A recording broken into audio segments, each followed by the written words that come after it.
آپ نے دیکھا، لیکن اس بستی کے اندر ایک بے نمازی آیا اور اس بے نمازی نے اس بستی کو، جس نہر سے پانی ملتا تھا، جو نہر اس بستی کو سیراب کرتی تھی، اس نہر کے اندر اس بے نمازی نے ہاتھ ڈال دیا اور ہاتھ ڈال کر کے اس میں پانی پیا۔ اس کی نحوست کی وجہ سے وہ نہر خشک ہو گئی۔ جب نہر خشک ہوئی، کھیت خشک ہو گئے، ساری ہریالی ختم ہو گئی، باغات خشک ہو گئے۔ جب یہ سب چیزیں خشک ہو گئی تو بستی کے لوگ بستی چھوڑ چھوڑ کر کے چلے گئے۔ نتیجتاً ایک بے نمازی کے قدموں کی نحوست کی وجہ سے پوری بستی تباہ و برباد ہو گئی۔ میرے پیارے آقا صلی اللہ علیہ وسلم کے دیوانوں، میں تم سے پوچھنا چاہتا ہوں، اگر بستی کے سب لوگ نمازی ہوں اور ان میں ایک بے نمازی آ جائے تو وہ بستی تباہ ہو جاتی ہے۔ جس بستی میں پوری بستی کے بستی بے نمازی ہو، نماز کے اوقات میں لوگ ہوٹلوں پہ بیٹھ کر اخبار پڑھ رہے ہوں، نماز کے اوقات میں لوگ ہوٹلوں پہ بیٹھ کر کے چائے کی چسکیاں لے رہے ہوں، لوگ نماز کے اوقات میں غیبت اور چگلی کا طوفان بدتمیزی بپا کیے ہوں،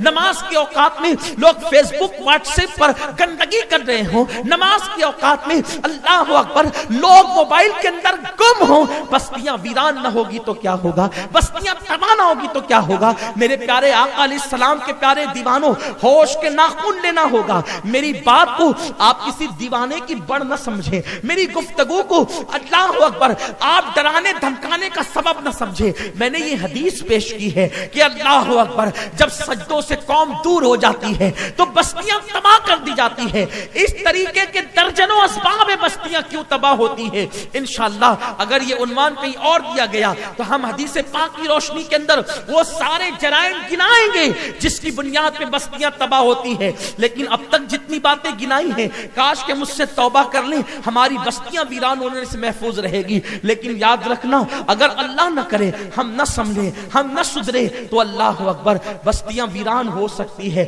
آپ جانتے ہیں میرے آقا علیہ السلام کے دیوانوں، آپ یہ نہ سمجھیں کہ جیسے برما میں کوئی ظالم اٹھا ہے ہندوستان میں کوئی نہ اٹھ سکے گا۔ آپ کو نہیں پتا گجرات کی بستیاں بھی تو جلی، کشمیر کی بستیاں بھی تو اجڑی ہیں۔ اس طریقے سے ہماری بہت ساری بستیاں اجڑی۔ اجاڑنے والوں کو میں کچھ نہیں کہتا، لیکن آپ سے پوچھنا چاہتا ہوں، بستیاں اجڑنے کے اسباب بولو ہم پیدا کر رہے ہیں کہ نہیں کر رہے؟ ہمارے نوجوان اللہ کی دولت کو پانے کے بعد بے باک ہو رہے کہ نہیں ہو رہے؟ لوگ اللہ کے غضب کو دعوت دے رہے کہ نہیں دے رہے؟ میرا اللہ فرماتا ہے یا ایھا الذین آمنوا اتقوا اللہ حق تقاتہ، اے ایمان والو اللہ سے ایسے ڈرو جیسے ڈرنے کا حق ہے۔ ہمارے دلوں میں ڈر کہاں رہا، خوف کہاں رہا؟ داڑیاں بڑھ گئی، ہم زبان سے دین کی بات کرتے ہیں، کیا دین کی بات ہمارے حلق کے نیچے اتری ہے؟ ہم زبان سے کلمہ لا الہ الا اللہ محمد الرسول اللہ پڑھتے ہیں، لیکن جس خدا کی وحدانیت کا اعلان کرتے ہو، کیا گناہ کرتے وقت دل میں یہ احساس ہوتا ہے کہ جس خدا کو میں کہہ رہا ہوں اللہ کے سوا کوئی معبود نہیں، وہ اللہ مجھے دیکھ رہا ہے؟ محمد الرسول اللہ پڑھنے کے بعد محمد اللہ کے رسول ہیں اور موجود ہیں اور میری جان سے زیادہ قریب ہیں۔ جب یہ کلمہ پڑھتے ہو تو اس کلمے کا تقاضا ہم پورا کرتے ہیں۔ جب ہم گناہ کرتے ہیں تو یہ احساس ہوتا ہے کہ ہم جو گناہ کر رہے ہیں اللہ کا رسول اس گناہ سے بے خبر نہیں۔ ہم کہاں ہیں؟ ہم کہاں ہیں؟ اور وہ کون سے جرائم ہیں جو ہماری زندگیوں میں موجود نہیں؟ مائیں اور بہنیں بھی بڑی تعداد میں یہاں موجود ہیں، وہ کون سے جرائم ہیں جو میری بہنوں کی زندگی میں موجود ہیں؟ اپنے پرس کے اندر کیا کیا چیزیں رکھی جاتی ہے یہ رکھنے والی بہن ہی جانتی۔ اپنے موبائل کے اندر کس کس کے نمبر کوڈ ورڈ میں لوگ رکھتے ہیں یہ رکھنے والے ہی جانتے۔ میسیجز کو کس کس انداز سے لاک کیا جاتا ہے یہ لاک کرنے والے ہی جانتے۔ ریکارڈنگ کو کس کس انداز سے چھپایا جاتا ہے یہ چھپانے والے ہی جانتے ہیں۔ کس کس سے کہاں کہاں بیٹھ کر چھپ چھپ کے باتیں کی جاتی ہے یہ باتیں کرنے والے ہی جانتے۔ رات کے 2-3 بجے نکل کر کے دیکھیں، کوئی رکشہ میں بیٹھ کے چھپ کے بات کر رہا ہے، کوئی نالی کے کنارے بیٹھ کر کے بات کر رہا ہے۔ ہنسنے کی بات نہیں، بہت افسوس کی بات ہے، بستیوں کو تباہ کرنے کا موقع ہے۔ کوئی گٹر کے کنارے بیٹھ کر چھپ کے بات کر رہا ہے، اچانک پہنچ جاؤ اس کے دل کی دھڑکنیں تیز ہو جاتی ہیں۔ جب تو اپنے دوست سے بات کر رہا ہے تو اتنی چھپ کر بات کرنے کی ضرورت کیا؟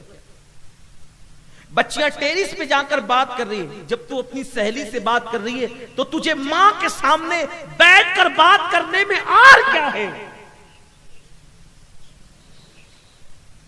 جب تو اپنے کالج اور اسکول کے دوست کے ساتھ بات کر رہے تو تجھے دوست کے بازو میں بیٹھ کر کے بات کرنے میں حرج کیا ہے؟ فون کی رنگ بجی تو پوری محفل چھوڑ کر کے لوگ ہٹ جاتے ہیں، کوئی اندھیرے میں گھوم رہا ہے۔ معاذ اللہ، میں یہ نہیں کہتا کہ ہر گٹر کے پاس بیٹھ کے بات کرنے والا غلطی کر رہا ہے، میں یہ نہیں کہتا کہ ہر اندھیرے میں ٹہل کر کے بات کرنے والا غلطی کر رہا ہے، میرا یہ نہیں مطلب ہے۔ میں یہ وضاحت اس لیے کرنا چاہتا ہوں کہ ہر آدمی تقریر سننے نہیں آتا، کچھ ایسے ہیں جنہیں فتنہ پھیلانے کی عادت۔ الفتنۃ اشد من القتل، فتنہ قتل سے بڑا گناہ ہے، لیکن کچھ لوگوں کو فتنہ ہی پھیلانا ہے، انہیں کوئی کام ہی نہیں ہے، شیطان نے ان کو یہ ڈیوٹی لگا رکھی ہے کہ ہم آرام سے کیلولا کرتے ہیں، ذرا آپ بیٹا جی کام کر دو۔ کچھ لوگ کا کام اس لیے وضاحت کرنی پڑتی ہے، ورنہ وضاحت ہی میں اتنا وقت چلا جاتا ہے کہ باتیں کتنی کرے، ورنہ بات تو یہ ہے کہ سینکڑوں باتوں کا رہ رہے کے خیال آتا، ایک ہنگامے محشر ہو تو اس کو بھولیں، سینکڑوں باتوں کا رہ رہے کے خیال آتا ہے، قوم کتنے جرائم میں ڈوب گئی ہے، کن کن باتوں کا تذکرہ کریں۔ لیکن وضاحت اس لیے کر رہا ہوں کوئی فتنہ نہ پھیلائے کہ ہر ٹیرس پہ بات کرنے والے پہ انہوں نے سوالیہ نشان کھڑا کر دیا، ہر گٹر کے پاس بیٹھ کر بات کرنے والے پہ ہر ایک پہ نہیں کر رہا ہوں، لیکن اکثر کا حال یہ ہے، اور اگر آپ پہنچ جائیں تو فوراً ہاتھ تھر تھرانے لگتے ہیں، موبائل گرنے کے قریب ہونے لگتا ہے، کس سے بات ہو رہی میرے بھائی، تو کس سے بات کر رہا ہے؟ آج تجھے برما کا خیال ہے، عراق کا خیال ہے، شام اور یمن کا خیال ہے، کشمیریوں کا خیال ہے، تجھے اپنے مسلمان بھائیوں کا خیال ہے، تجھ سے پوچھنا چاہتا ہوں اس کا ذمہ دار کون ہے؟ اگر تجھے واقعی خیال ہوتا تو تو گٹر کے پاس بیٹھ کے رات کے 3 بجے کسی سے ناجائز گفتگو کرنے کی بجائے وضو کر کے تو مصلی پہ بیٹھ کر کے رب کی بارگاہ میں آنسو بہاتا تو تیرے لیے بھی نجات کا پروانہ ملتا اور ان پر بھی رحمتوں کا نزول ہوتا۔ اس لیے کہ ایک مسلمان کے آنسو کئی مسلمانوں کی تقدیروں کو بدل سکتے، مسلمانوں کی دعائیں کئی ایک کے حالات کو تبدیل کر سکتی ہے، لیکن کون سی جو ندامت کے ساتھ نکلے۔ اقبال کہتے ہیں اس کی ترمیم کے ساتھ، موتی بنا کے شان کریمی نے چن لیے، قطرے تھے جو تھے میرے عرق انفعال کے۔ آپ بہت روئے ہیں، دوستوں کے بچھڑنے پہ روئے ہیں، کسی کی میت پہ روئے ہیں، مال کے چلے جانے پہ روئے ہیں، کبھی ایک بار میرے اللہ کے لیے، میرے رسول کے لیے بھی رو کر کے دیکھو۔ آنسو نکلیں گے اور چہرے تک پہنچیں گے نہیں کہ دل کو ایسا لگے گا کہ جیسے دل کے سارے غم دھلتے چلے جا رہے ہیں، دل کا بوجھ اترتا چلا جا رہا ہے۔ کبھی آؤ تو صحیح، آپ تجربہ کر کے دیکھیں، آپ بہتوں کے ساتھ بیٹھ کر کے قہقہے لگائیں، ذرا مصلی پہ بیٹھ کر رات ڈھلنے کے بعد، نصف شب کے بعد کبھی رو کر تو دیکھو، کبھی گڑ گڑا کر تو دیکھو، ایسا لگے گا جیسے کوئی تمہارے ساتھ سرگوشیاں کر رہا ہے۔